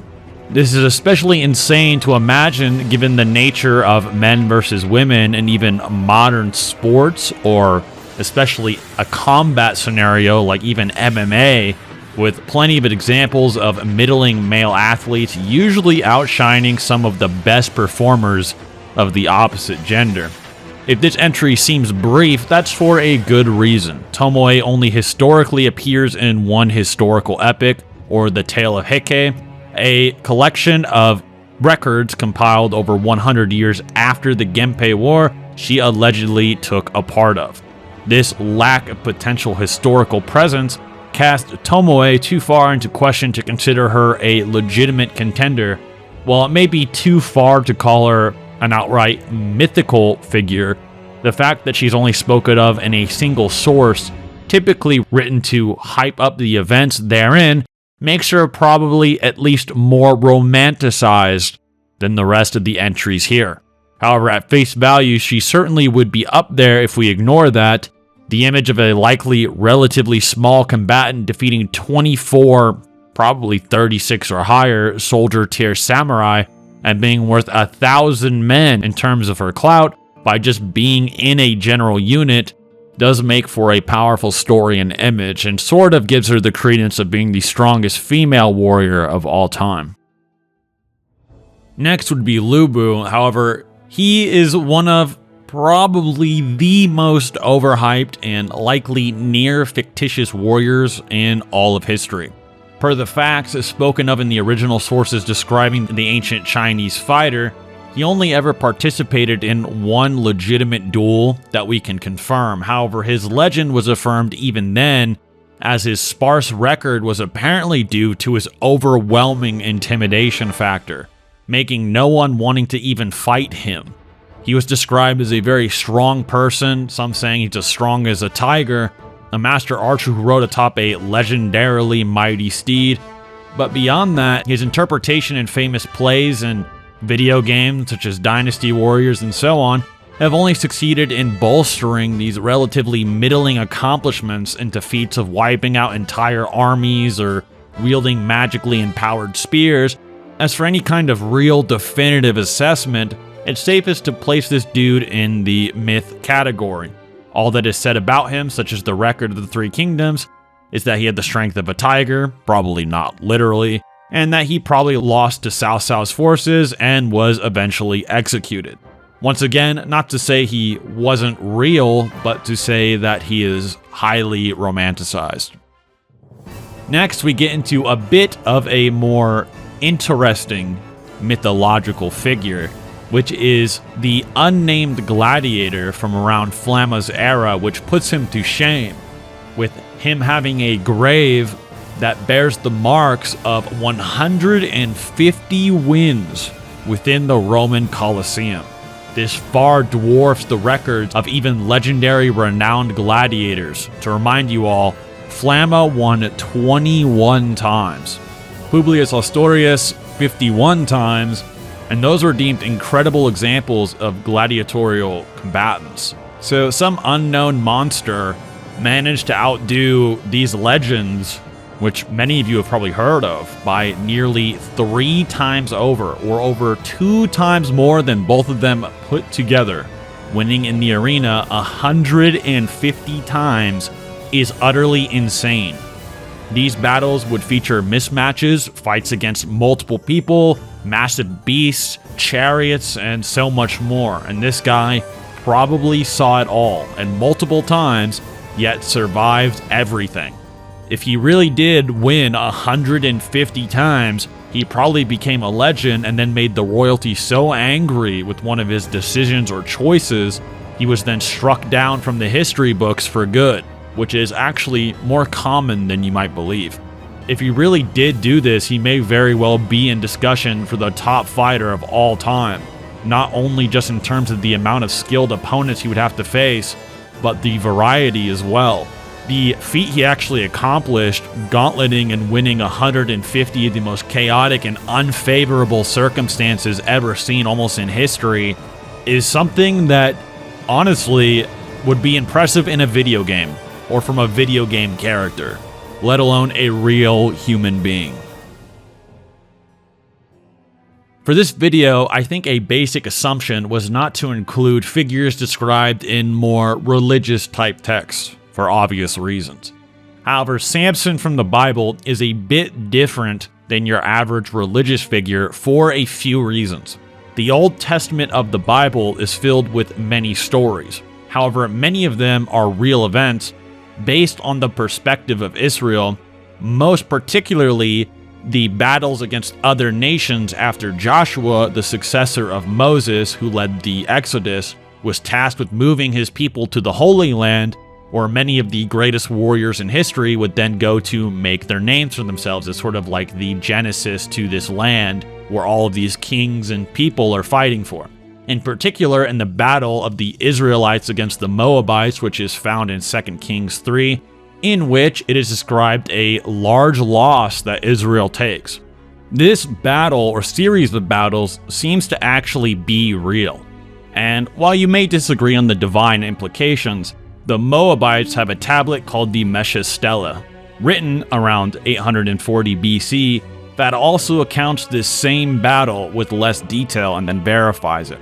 The Israelites were also obsessed with genealogy and their history, basing their entire culture and religion off of said history, with Samson appearing almost around the time of King David, who is also mentioned in the Mesha Stela. Samson is also not wisdom literature and is a historical narrative in the Old Testament, with Samson being described as an indestructible, almost Herculean-like figure with the strength of God, able to slaughter thousands of the then armed Philistines who possessed metal armor and weapons at the time, one of the more early combative societies that had it, while Samson himself wielded things like jawbone axes and his raw strength. He would go on to be invincible, with the narrative being he is deceived into giving his weaknesses away, and then being captured before he takes down loads more Philistines in a kamikaze-like move. Due to the nature of the text, Samson may have been very well a real person who was considered incredibly successful and seemed unstoppable before succumbing to the deception of his enemies, who felt the need to deceive him, seeing as they could not actually find a way to defeat him in a fight. Outside of the religious narrative, Samson, while probably being a real guy at the time who did some crazy stuff, may be exaggerated from a more agnostic perspective for a few reasons, even if he is real, such as King David. The evidence for this is found around Samuel 2, 111, where David himself talks about the death of King Saul and his son Jonathan, who died on his own sword running away from the Philistines to avoid their capture. David then tells everyone to make it known that Saul and Jonathan died fighting with swiftness greater than eagles and strength greater than lions, to not let their enemies rejoice despite them showing no such thing, nor David being able to know the details. This is also a further point for the Lubu as strong as a tiger detail we mentioned earlier. Obviously, from a believer's standpoint, Samson was real and everything stated happened. But in the more agnostic view, Samson, even if he were real, may be Arthurian-esque, where I wouldn't be surprised though, even being highly skeptical for argument's sake, if there really actually was a guy named Samson, considering the date of when he would have existed and when their history was actually pretty accurately recorded. And he did so much he could get hyped up like that and won every single fight he was in, as they really did seem to care about their history, even downplaying and then explaining faults in their own heroes all the time, including Samson's. Meaning he may very well have been one of, if not the strongest warrior of all time. Although we don't actually, of course, know the full details outside of what the stories tell. That being said, King David is probably more than likely real, especially way more likely than Samson for more obvious reasons, as he was the king of Israel, mentioned in other historical texts and with the whole genealogy traced behind him, albeit his battles are a bit more unknown than who he conquered as king. He sort of has his El Cid champion moment, where instead of taking down the champion of the Aragonese, he takes down the champion of the Philistines, his one-on-one bout versus Goliath. With Goliath's height often being estimated to be less than 7 feet tall, or about 6'9", or others saying he's 9'9", but I'll let you decide on that. But still stated to be a distant relative to a type of giant or larger people, which is probably an ancient exaggeration, as everyone back in these periods would probably be quite small. And the slingshots the Israelites at the time used, not just being the little kid's toy you'd whip out and say Legend of Zelda or something, but a straight up medium-ranged weapon that could probably blast a huge dent in a van. So David blasts this huge Philistine man in the forehead with it. Goliath is probably like, what the f***, and gets knocked out. Then David chops his head off when he is unconscious. it wouldn't really be the craziest thing ever, even if Goliath was an absolute unit for sure, basically solo intimidating all of Israel and its King Saul that stood a head above everyone else for many days. The main story behind his triumph of Goliath isn't really supposed to be about David's might, per se, but more about his courage, faithfulness, and worthiness to lead his people against what seems like scary or impossible odds. However, in Samson's case, he probably is supposed to just be the strongest guy who ever existed.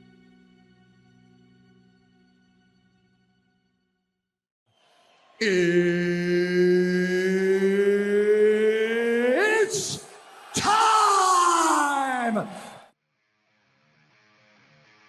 During the production of this video, Seth reached out to me and asked if I'd like to give a brief breakdown as to why he wouldn't be including someone from professional boxing, Muay Thai, mixed martial arts, karate, and so on. Just like the prior example at the start of the video where it was explained that soldiers with guns wouldn't be included, I believe the same applies to these aforementioned modern day fighters. If we take Jon Jones or Alexander Usyk as examples, these two individuals are currently what we would consider the greatest of all time in their fields, at least those alive or in current competition. UFC light heavyweight champion, now also the UFC heavyweight champion, Jon Jones, fights at a level which is better than any man ever could or has in history. Due to the sheer amount of refined competition that exists nowadays, the fights we have seen him partake in, along with his gigantic undefeated record, the development of the martial arts themselves over the years, and how he has access to the greatest trainers we have ever seen, along with the perfected nutrition, recovery, and performance-enhancing substances, be that legal or not, within competition. Jon Jones, who many mixed martial arts fans consider the greatest of all time, not only has access to the best equipment, but the best possible available in all of history. The UFC, in just 3 decades, being the most popular MMA organization that's ever existed, saw the sport transform from wrestler versus karate man to a refined level that makes almost every top 15 fighter of each division look like a monster compared to the average man you would see on the street. It's very likely that in the next 10 years, we'll see a somewhat similar evolution of the sport where people start to find out what's more useful in the fights themselves, what's easier to maintain, what's the safer way to go about things. An example that I could highlight, which has become very prominent in the sport of mixed martial arts, would most definitely be the style of wrestling which we see come from places like Chechnya and Dagestan. In regards to boxing, during the prime of Floyd Mayweather, he had perfected his style so much that you could probably consider him the least damaged boxer of all time, along with also being one of the greatest of all time with his undefeated 50-0 record. Bruce Lee, a pioneer of modern-day MMA, in fact, the man who is pretty much the reason we even have the UFC, claimed that he would lose to Muhammad Ali, even though Muhammad Ali only knows how to box. Since Bruce Lee and even Chuck Norris's time, mixed martial arts has evolved so much that if you were to show prime Alistair Overeem to Bruce Lee, I bet he would be even more impressed because he doesn't just punch, he uses all mixed martial arts in his fights at the highest level. Most 18-year-old MMA fighters of the modern day are so much more skilled than the men of Bruce Lee's time that you would be surprised at how well they would actually do against him.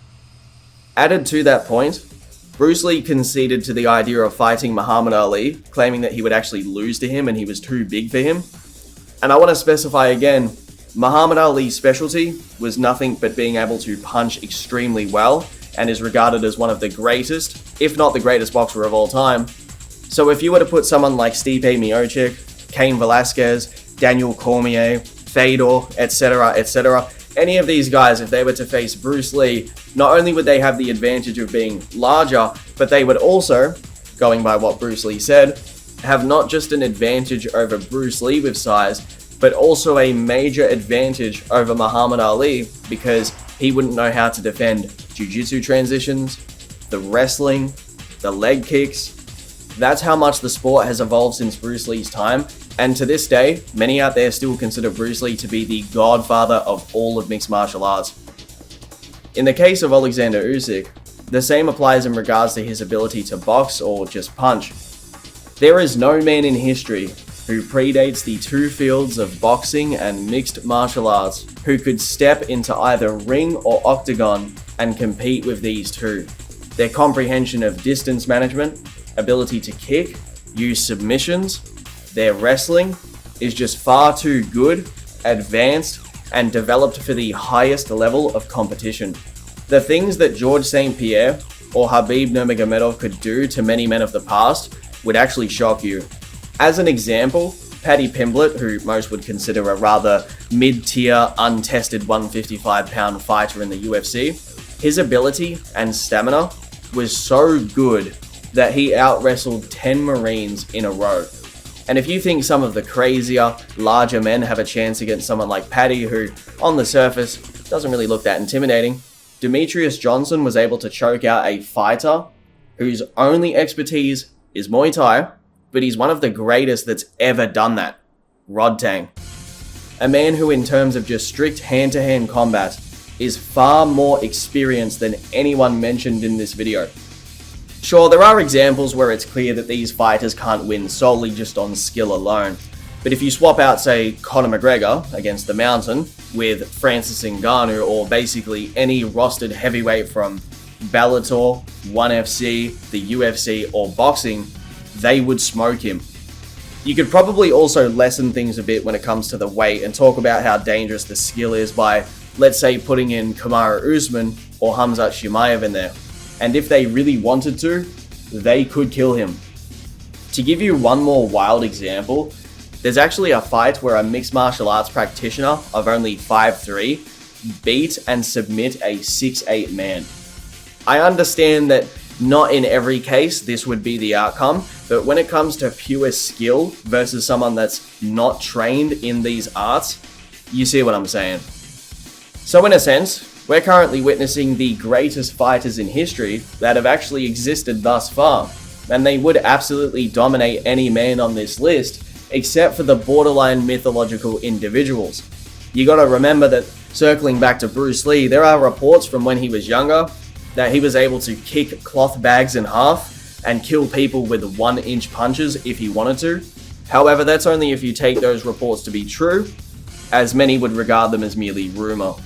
I'm sure you've heard that back in the day, Bruce Lee was famous for being so fast that no camera could keep up with the speed of his punches or kicks. You also should consider that these men, if unrestricted by their sports rule sets, would be able to do some very, very violent things in a life or death situation.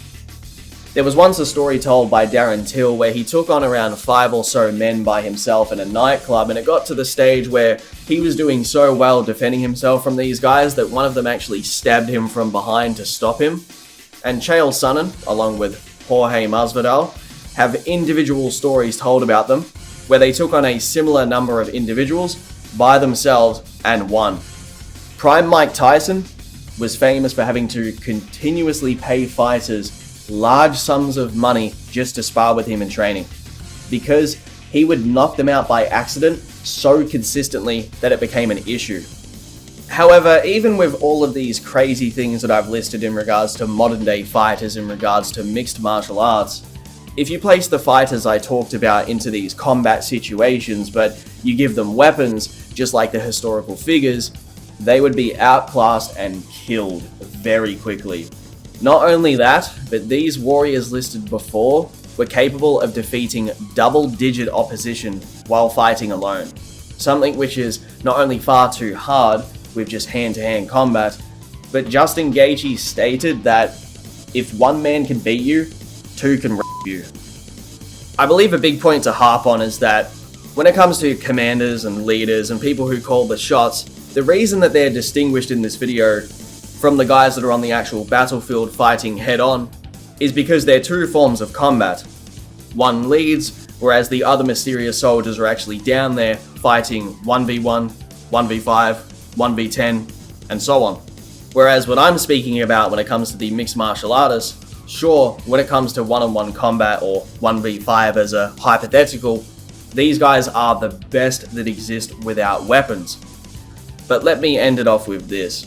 Jon Jones with a battle axe, or Francis Ngannou with a greatsword. Though, they sound pretty deadly, don't they? If they were to face off against someone like William Marshall, though, they would look incredibly silly.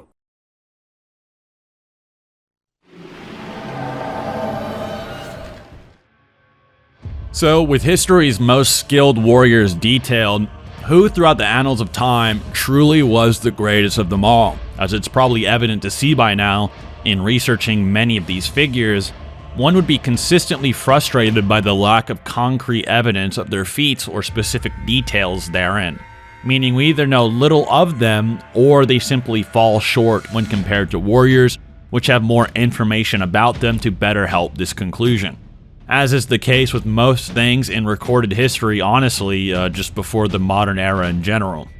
When making this judgment, a large factor lies in comparing combatants who have long, sometimes lifelong careers of dueling and honing their crafts. While many entries here have remarkable victories and standout battles, the greatest fighter would have to have proven their skill time and time again against consistently impressive odds, against consistently stronger competition. With that said, that leaves Jorg Turi, Miyamoto Musashi, the Blade of Allah, and William Marshall. Jorg boasted over 70 confirmed victories and 600 alleged wins over the course of his dueling career. While this does usurp William Marshall's 500 victories, we have to consider both the context of the medieval versus Renaissance era paradigm of combat, which contrasts the two, as well as the nature of these Hungarian versus Ottoman tournaments where Jorg made his name. During Marshall's life in 12th century Europe, brutal sword and horse combat was the way of life and was the predominant means for waging wars. In Turi's era, the 16th century, not only did gunpowder almost make blade combat impractical for genuine warfare, the state of things simply geared more towards relative peace. The Renaissance saw the way of the blade become more of an aristocratic study, more of a gentlemanly pursuit. It's somewhat the difference between practicing martial arts for personal discipline or exercise rather than using it to fight to the death with your bare hands every day.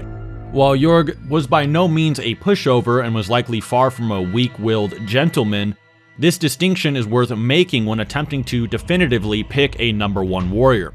On top of that, the tournaments which Jorg dominated were far more of a chivalrous environment, reflecting the approach to sword fighting of that time, with both parties often celebrating and drinking with each other after the duels, which even involved non-combat trials such as racing and the like.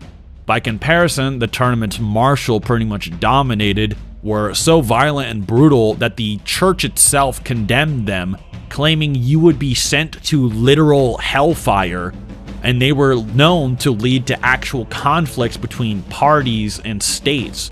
While deaths were known to happen in both settings, the level of intensity and brutality on the offset seems to shine darker in the arenas where William thrived. Not to mention that only the best combatants of the area could participate against William, needing a license and paying fees on top of that. The nobles of the time would seek great financial glory and would more than likely also be seeking to snuff out many top competition and names on the sly in this setting. It was extremely intense.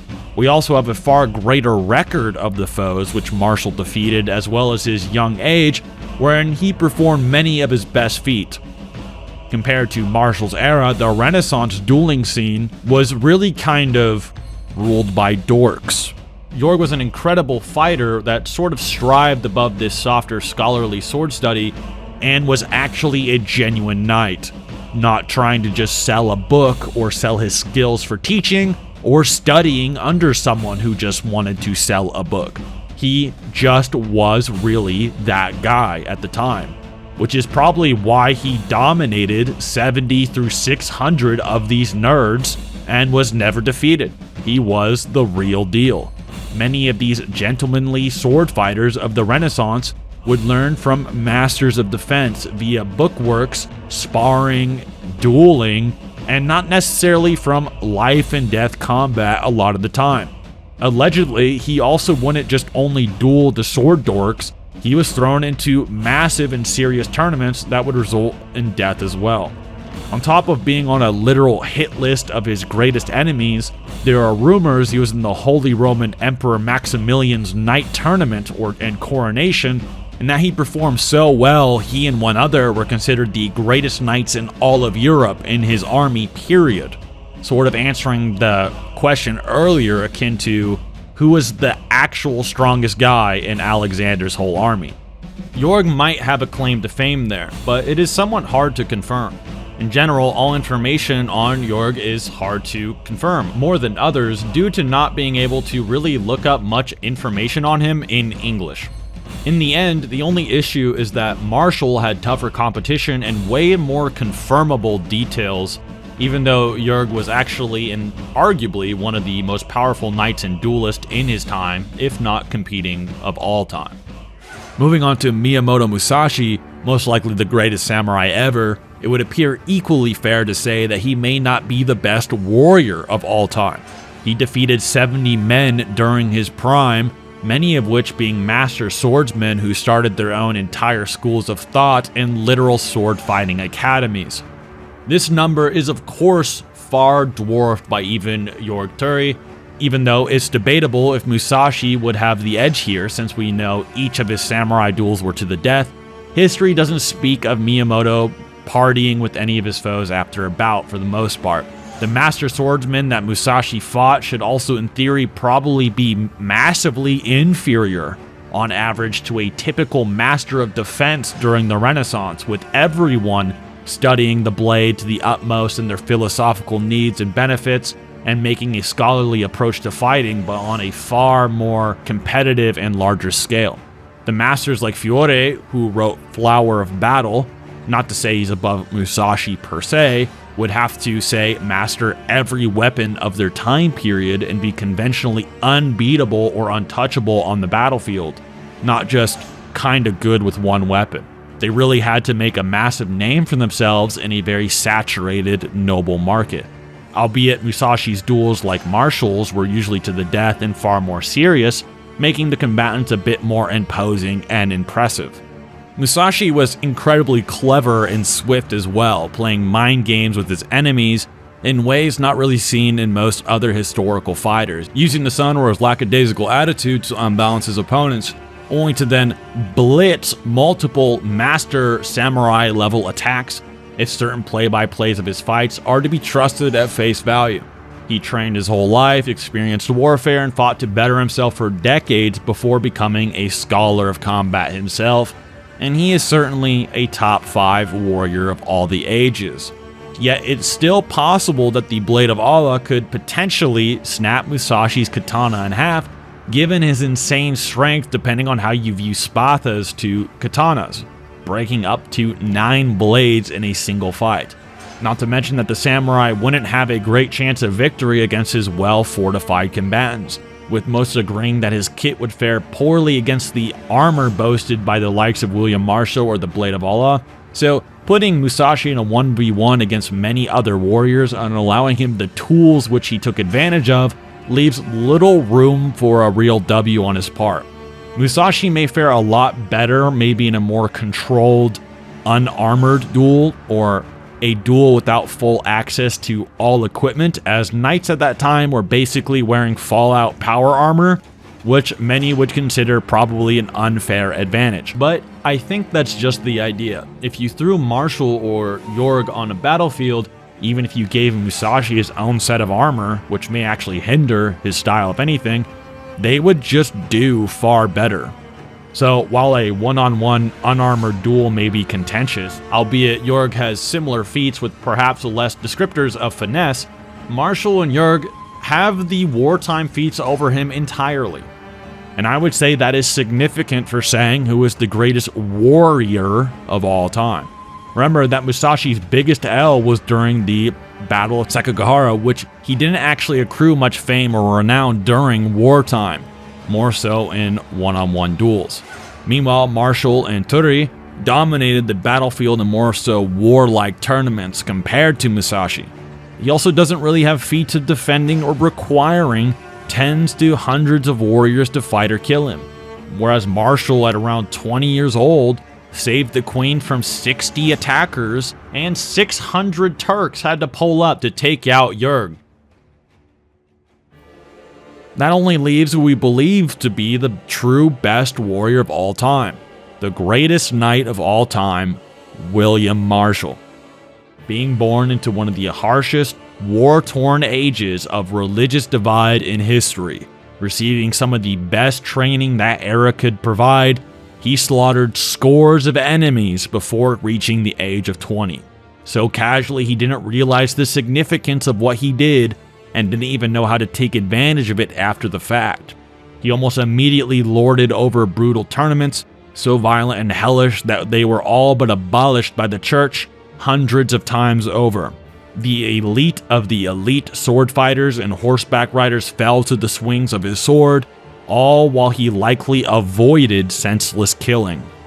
His life beyond is the stuff of legend, saving a queen from dozens of attackers, being handpicked to train the king's son, raising him and his brother in combat before having to defeat the almost equally legendary and undefeated Lionheart, while Marshall himself was likely out of his prime. He was a man of great stature, could wield multiple weapons with likely masterful effect, and was posthumously inducted in one of the most elite fighting forces of the ancient world, made to glorify God himself. Against Musashi, Marshall has over 10 times a greater just dueling record, accolades born from actual wartime, as well as sturdy armor and blades, would probably yield William a sound victory in a one-on-one duel, and most certainly on a battlefield. You'd have to argue Musashi could beat William while he is missing equipment at best, and even then, William's skills are just more pronounced, while Musashi's are more akin to a Japanese version of a Renaissance master of defense with less versatility on paper. The Blade of Allah, while very strong, is more so a tactician and military leader. Plus, there's the fact that breaking blades could very well be due to the accumulation of wear and tear, which a heavily used sword might have, rather than solely being due to the Blade of Allah's superhuman strength outright. We also don't know a lot about the nature of his battles, and he is way too ambiguous to claim he has greater numbers or training than William or George. William as well has his own tactical prowess, winning a massive upset while he rode into combat just years before his illness caused death, on top of having more refined and impressive combat accolades. If the Marshal had to do battle with Jörg Turi, the harsher style of sword combat which honed William as well would probably inform his victory more times than not.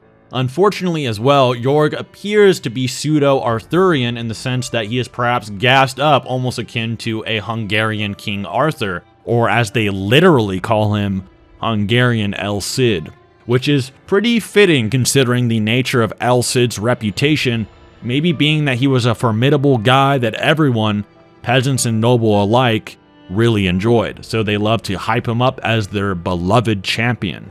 Such as Jörg being accredited an absurd amount of things that may or may not be verifiable, albeit he's still in the top 5 like Musashi with what we probably do know about him.